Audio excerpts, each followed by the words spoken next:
served them as a member of parliament. This is my second term, and especially given that there are many landed people in our constituency, but they have given me that honor and privilege to serve as the budget and to serve as their MP, or to serve as our MP as a constituency, and that has opened or had opened the room for me to serve as the chairman of the Budget and Appropriations Committee.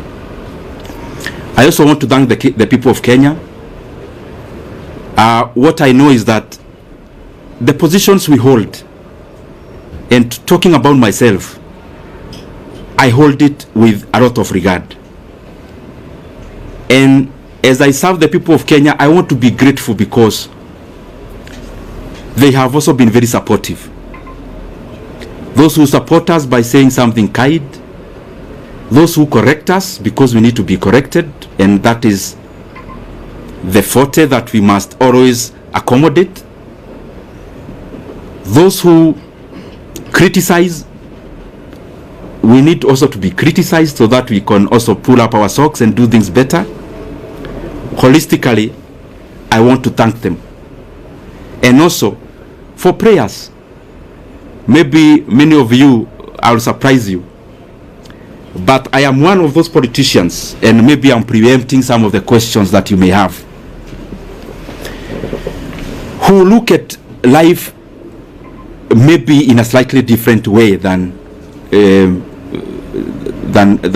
maybe majority.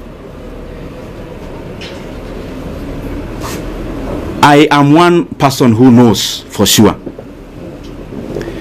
that who I am as Ndindi Nyoro, I only become because God gives me the power.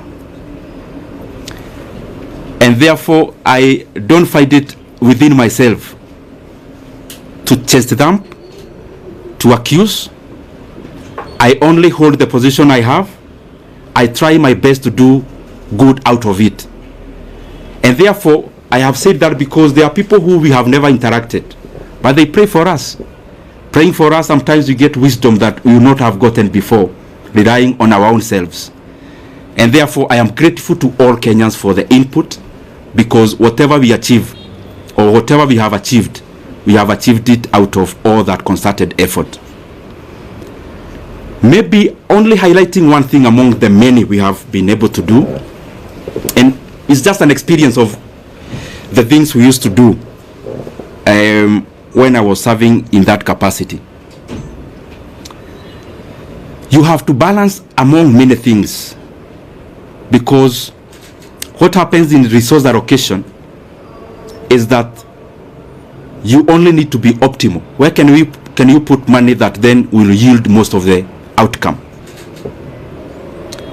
And at some point in the chase for resources and allocations, there was the issue of the JSS teachers, whom you know very well. By then they were called moguls. And I was feeling very compelled then as the chairman of budget that whatever else we are doing, and that was around last time when the issue about resources was very pronounced out of the issues that happened in July. But out of the things we did, among the few that I'm very, very proud of, is the confirmation of the JSS teachers to permanent and pensionable terms. It gives me a lot of satisfaction, and especially given that I took it as my burden to make sure that that was done. But I'm not claiming to have done it by myself. It is teamwork among the committee members, teamwork among the other consultations that you need to do as the chairman of budget, which I am very truly grateful for. I want to stop there and pick some questions. I only request, I am a Kenyan, as I said when I was starting. I know, because I don't want to pretend that you as a journalist, there is what you really want me to say today. But I also feel it is important that the things you have said are equally important for the country, and especially the transition, given the position I held. I used to invite you, you used to cover. I felt it is beholden upon me to also call you when it is time to pack. So if you might, or if I can indulge you, because I'm still here and you are still here, anything else, there is so much time to talk about it. So thank you very much. I open the floor. In that spirit, last week, from Nation, last week you are? Ruby from Nation. Okay. Last week we saw from Parliament they were saying that you need to be a position as chair to disproportionately allocate much resources to your constituents of Kiharu. What could be your response regarding those accusations by fellow MPs in the Parliament? Okay. Maybe we can take another one, then I answer, then we take others. My name is Omolo from West TV. Mine was similar to that, but now that my colleague has asked, maybe from as a politician, why do you think you are replaced from that position? Okay.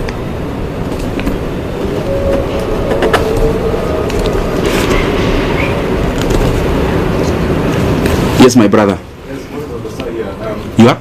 Moses. Moses from Star. Oh, Moses. Yes, I know you. You know the country is expectant. When I say that, I know what I mean. Yes. Kindly just give us a hint on this expectation. Okay. We can take one lady. I'll come to you, then we answer. I'm here. Yes, my sister. Naitwa Millicent kutoka KBC. Umezungumzia mafanikio ambayo umefanya kama mwenyekiti, labda ni yapi ambayo unaweza kusema kama kutekeleza kikamilifu, na pia kuna hili swala la public participation bado ni unasugu kabisa, halijaweza kushughulikiwa kikamilifu, labda hata wakati unapoondoka ni kitu ambacho unaweza kusema. Let me answer this so that I don't forget, and then we can answer the others. Duby from Nation, you've asked about the comments that were made in Parliament last week. I would just implore upon everyone, because I'm not the first person to hold this position, respectively so. You can do an analysis for the past many years that this position has existed, and then try to see and compare for yourself, because many times it's not good to talk about yourself, because you are likely to be subjective. To be objective, the data is out there, just check. However, on the same, every politician have their own brand of politics. Myself, I do not answer evil with evil. Neither do I answer insults with insults. Basically, we are all different, and I don't want to purport to know better what I am not, and therefore I am okay as a leader. You cannot continue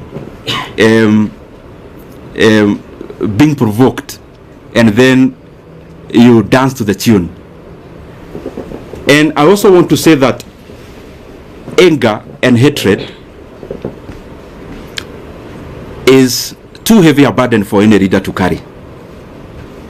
And you only carry anger and those kind of other negative emotions to the advantage of the distractors. So it is important then, in politics you draw your line, you know this is the kind of politics I want to play, draw that line, whatever it is, follow through. Secondly, in terms of Wamalwa West TV, on why, you've asked me a very difficult question, on why I was repressed. I also don't know. And I am saying it in good faith. I didn't come here to accuse anyone today, or I only came to set the record straight. No one in the leadership of our coalition, from whichever position, has ever called me in regards to the position, in regards to what I need to do better, in regards to what I need to change, in regards to things that needed to be done in a different manner. It's very good for me to put it into record, because as I said, I was holding this position knowing that I was serving Kenyans, so I am also answerable. And and in sincerity say, there is no one who has ever called me decision makers of our coalition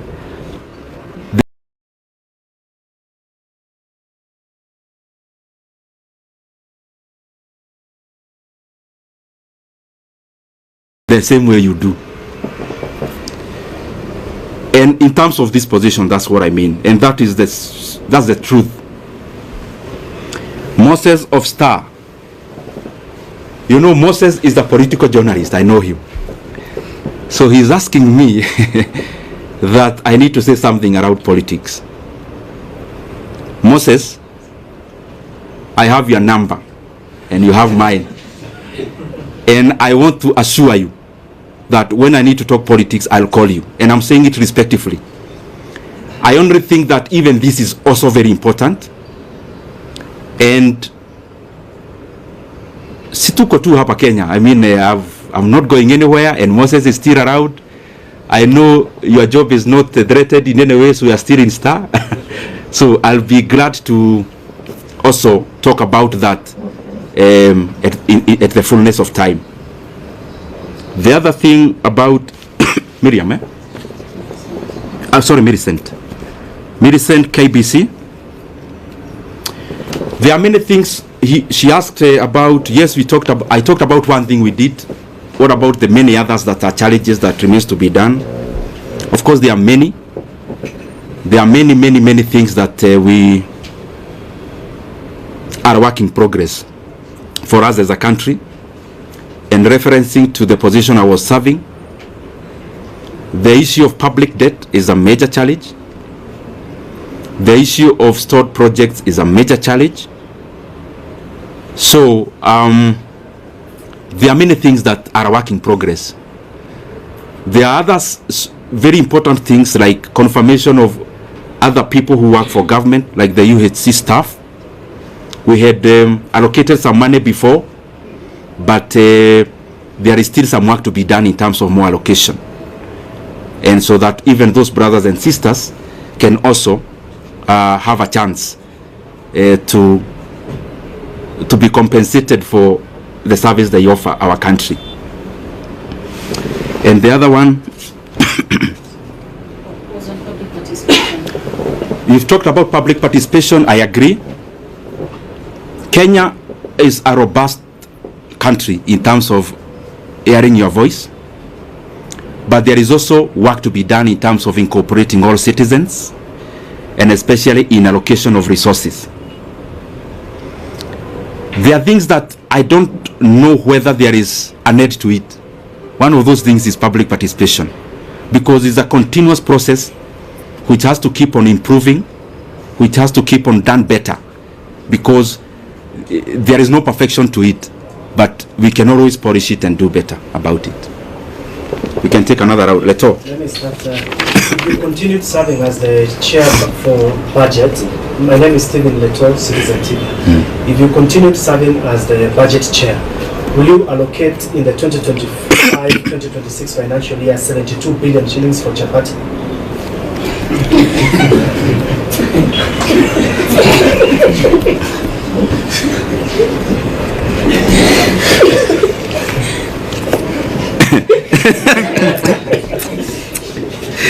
Let me take a few more. Yes, my brother.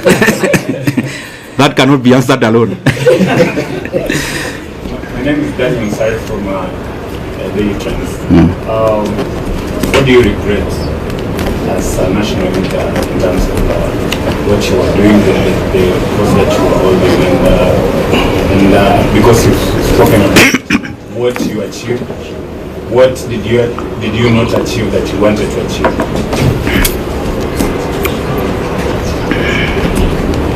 Let me answer those two, because I want to be precise. Leto, I don't know where you got that math from, and I don't know whether you're asking about Keharu, because we do that in our day schools. We offer that in our day schools once a month. Is it a Keharu question or a national question?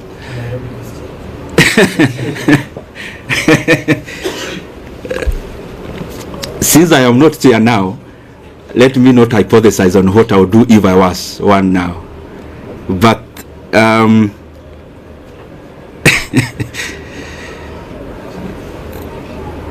Mulisikia hiyo swali ya Ruto?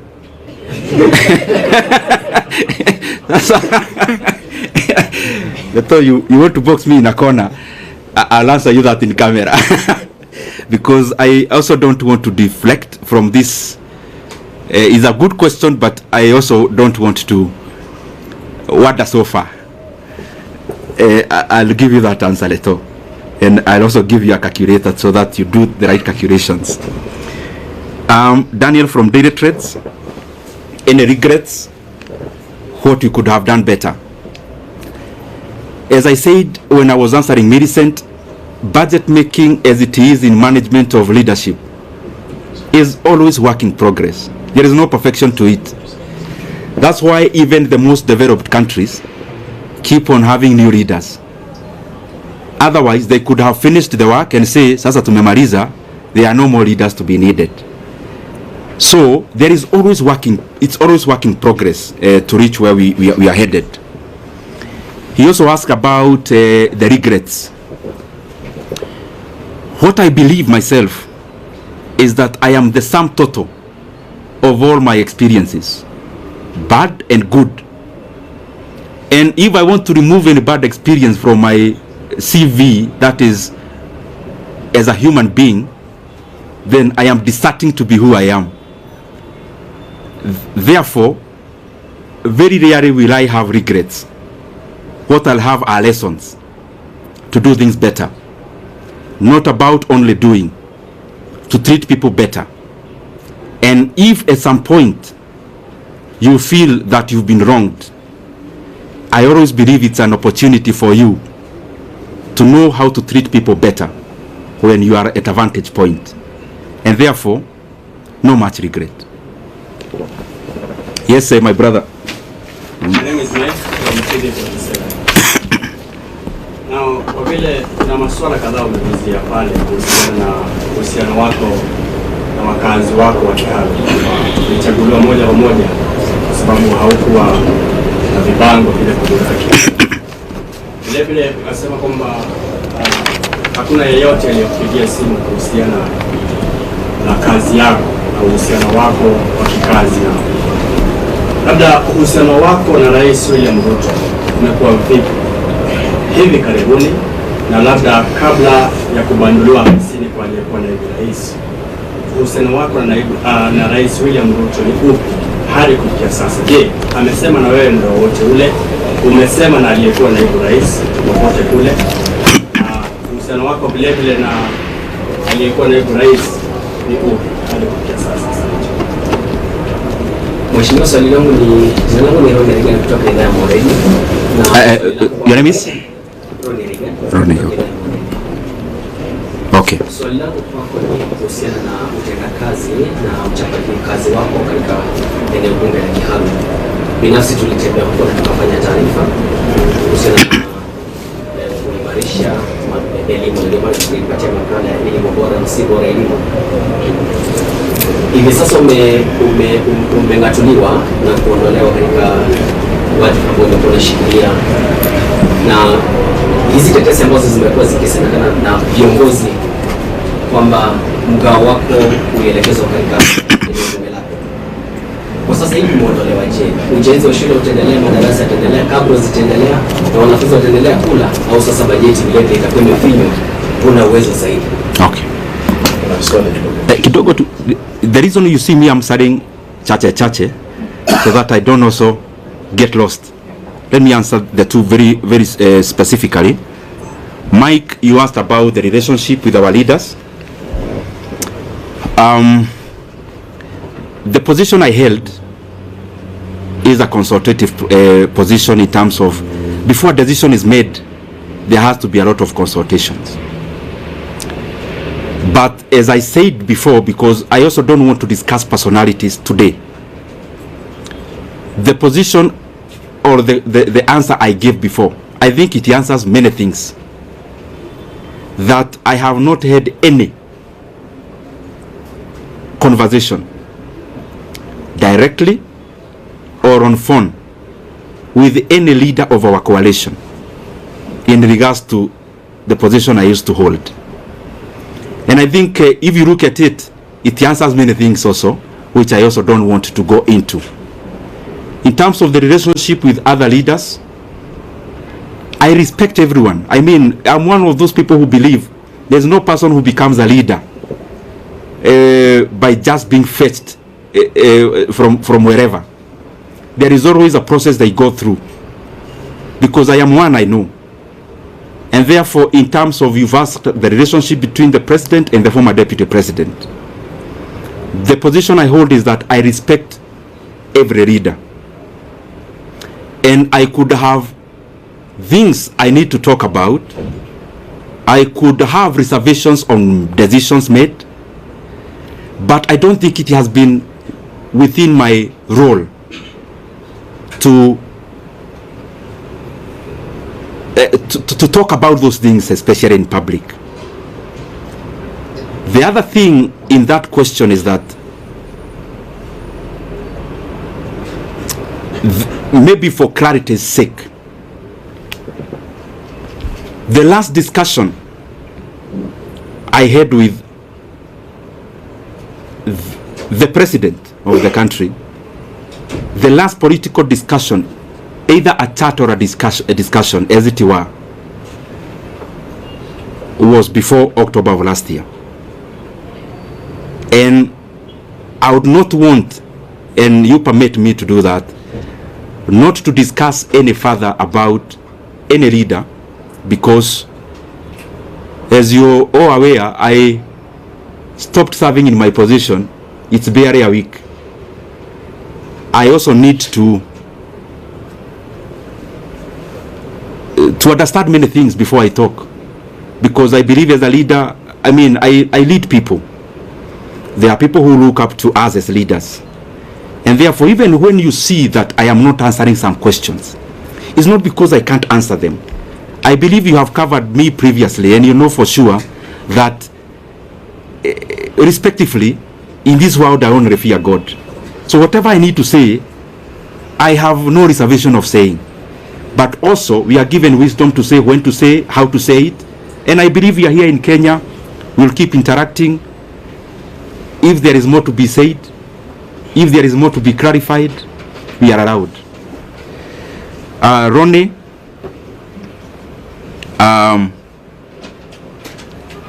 he has been to Kiharu, by the way, to cover. Achana nayo. Taoja hii ni maji ya dimu kidogo ndio. Mkiuliza swali kwa ikuwe sawa.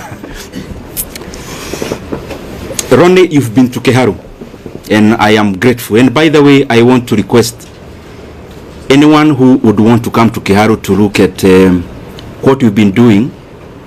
We are more than glad to host you. We don't do these things, especially of hosting people, because we want to blow our own trumpet.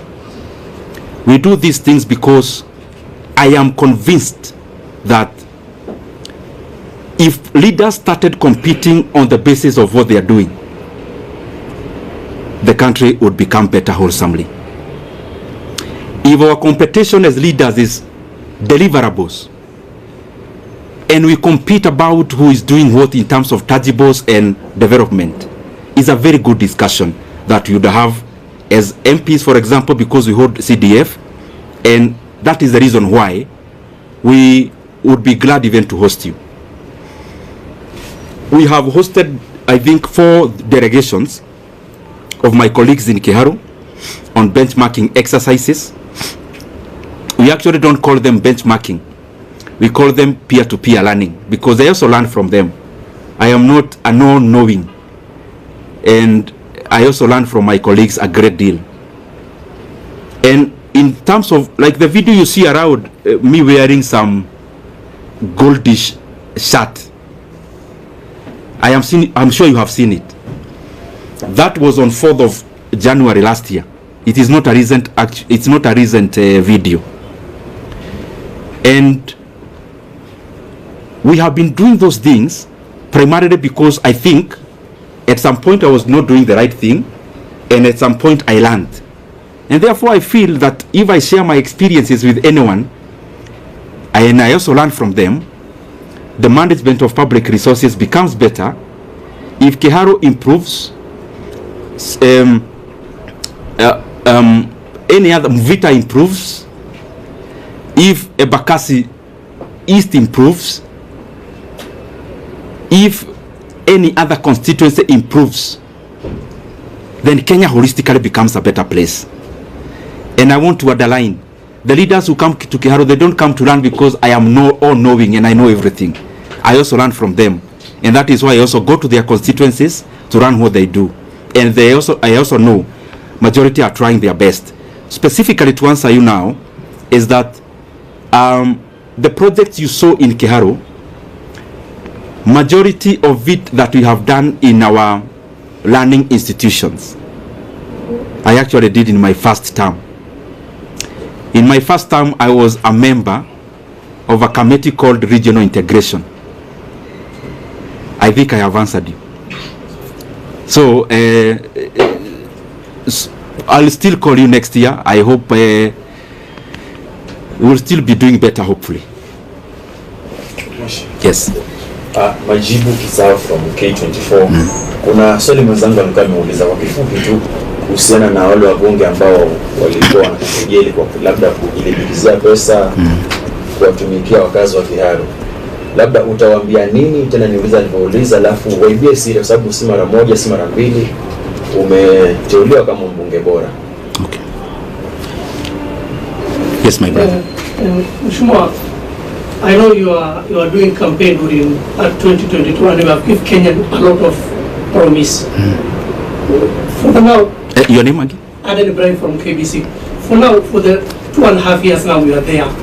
Where do you rate in terms of development across the country? Because you are sharing that committee in that terms of development, and you know the promise that you have given Kenya.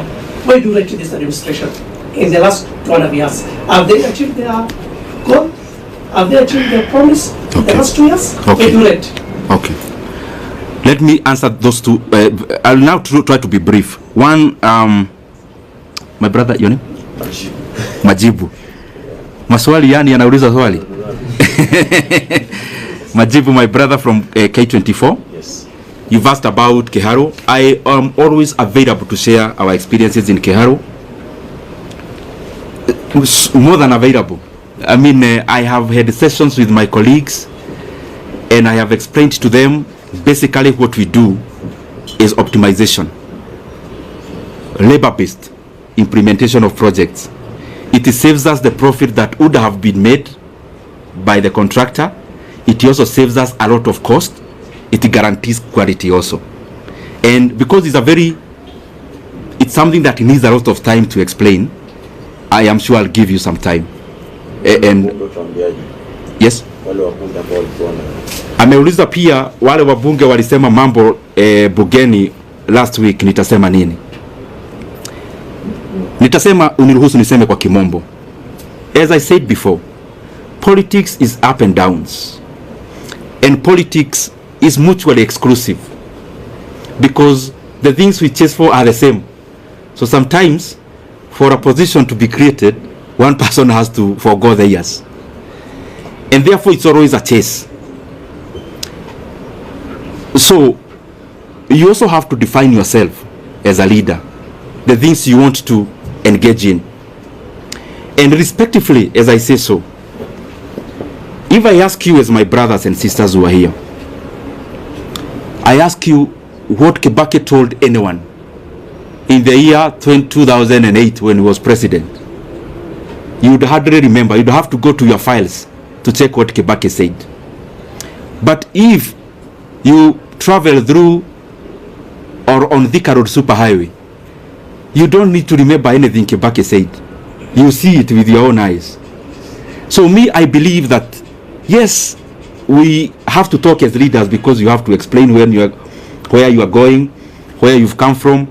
I mean, you cannot lock yourself in a room. You have to talk. But in many instances, I find that what is far-reaching and what is permanent and what is objective is more what you do than what you say. And therefore, in terms of what was said and whoever said it last week in Parliament, I would not be provoked to answer evil with evil, neither will I be provoked to answer an insult with insult. Time answers many things. Time answers so many things. I mean, if I allege, for example, if I come here and allege Kajim here is actually not from Kenya, and I say no, I have evidence, he's actually not from Kenya. Only time. He may not need to say much. The truth and the facts have a way of outliving words, and I hold no grudge against anyone. It is too burdensome to carry any hatred. It is too heavy to carry any ill will against anyone. I mean, you can only do that to the advantage of the people who calculate to make you wander from your path. Oh, sorry, Aden, and I think I'm taking too long to answer questions. Aden, allow me today, you've asked me to rate the government. You know, I've been chairman of budget. Definitely, I am likely to be subjective. In terms of rating of government, allow me not to answer that now because I just left this position barely a week from today. I am likely to be subjective, but I think as leaders from wherever we are, from MCA level to what I hold to every other level, there is always work to be done.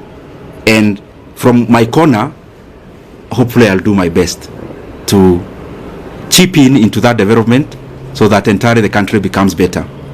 But I also know, Aden, that, you know, like all of you, I am a Kenyan, I live here, so I see what there is. So, so Kenyans are better judges than ourselves as leaders. Yes. The last one is, what's your take on the pollution? Your name is? My name is Jeff from Live Nation 254. Jeff? Jeff Zilla, Live Nation 254. Okay. What's your take on the agreement between the opposition, Raila Odinga, and the president? Will this agreement solve the issue of Gen Zs? Because the other time Gen Zs went to the streets and they wanted someone,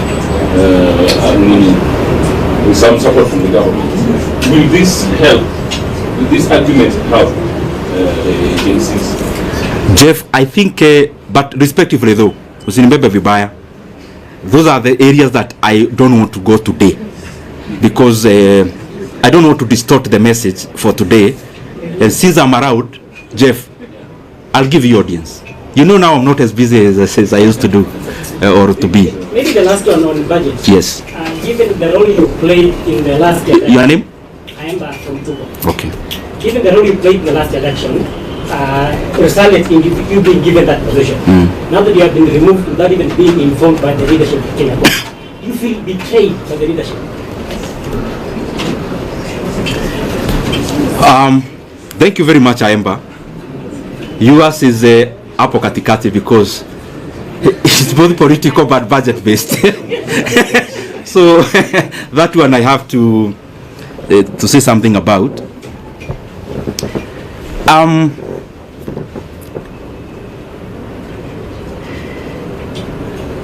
Kayemba, I am a human being. So when you see us politicians, we are also people.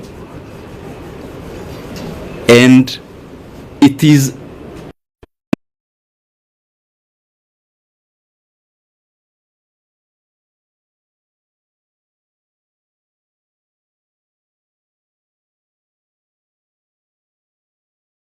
honest, I think that answer it suffices. So maybe the last one now. We've seen leaders when after the impeachment they consult. Raila Odinga was also moving around the country to consult after he failed in the AUC. Are we also going to see Ndindi Nyoro consulting also? Stephen Leto, I have been busy as a politician, but I have also enjoyed a phase of quietness. I mean, you know that. When you are in the dance floor, politically speaking, You can't know even when it is raining outside, when the wind is blowing. You can't know when there is a storm. When you're in the dance floor, there is loud music and you are busy. This is an experience I've shared actually, Reto, with some of my colleagues. That sometimes as a leader, it is also important that you depart the dance floor temporarily, you go to the balcony, and also you learn.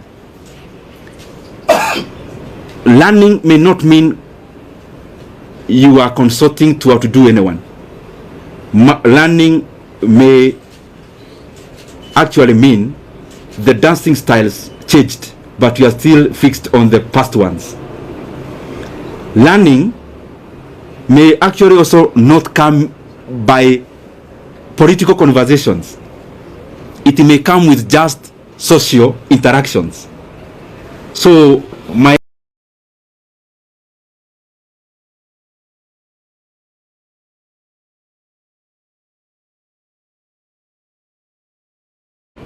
is in tandem with the expectations of the people of Kenya. Any other question? So maybe nikimaliza, mimi niwashukuru sana, and I am available as I said before, especially in regards to Keharo. Anyone who would want to come there, you are free.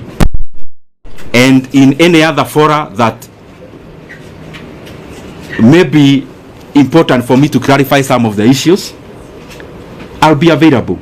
Only that today I've restricted myself into the agenda of the day so that we can have a clear messaging on it. Can I request that you give us before you brief? Okay. Then if the others, I can request we don't move so that we don't disrupt too much. Yes. I'll take just a few minutes because okay. Can I go ahead? Maybe I propose they just ask the 2 or 3 questions that you address them. Oh, you can ask the questions. Can I already anyabe juge kaudu? Even as you say,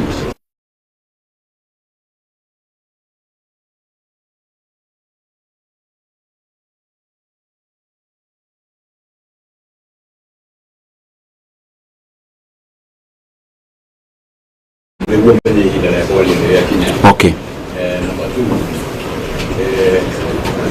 Sonia Omodio Kiaria. A little bit different from, for example, Tonia campaign immediately. What could have changed brought about the difference? Now, to learn how we told you, no, as a destinata modo, Ruto-Raila go and your Adika, which an indication that you are not part of government. Sasa emo nitakusafsiria baadaye ama tutafanya aje? Ama niendelee tu? Forgive me because I have to do this. I may not know many languages, but permit me to say one word in the language that I was brought up talking. Juge umuthi tu ni nyonire ni wega. Juge kaundu na koti kanene. Wa mbere juge ngucokeria andu a Kenya ngatho.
na koguo njuge kanya kau ndirarĩ nako na ng'ang'ana harĩ ingĩrahotire na njokeria andũ arĩa tũrarutaga nao wĩra ngatho tondũ wĩra ũyũ ndũngĩrutwo mũndũ wĩ wiki na wa mũico nĩ ngwenda njoe kanya gaka nyendithĩrie ũrĩa ũroire kanya kau wega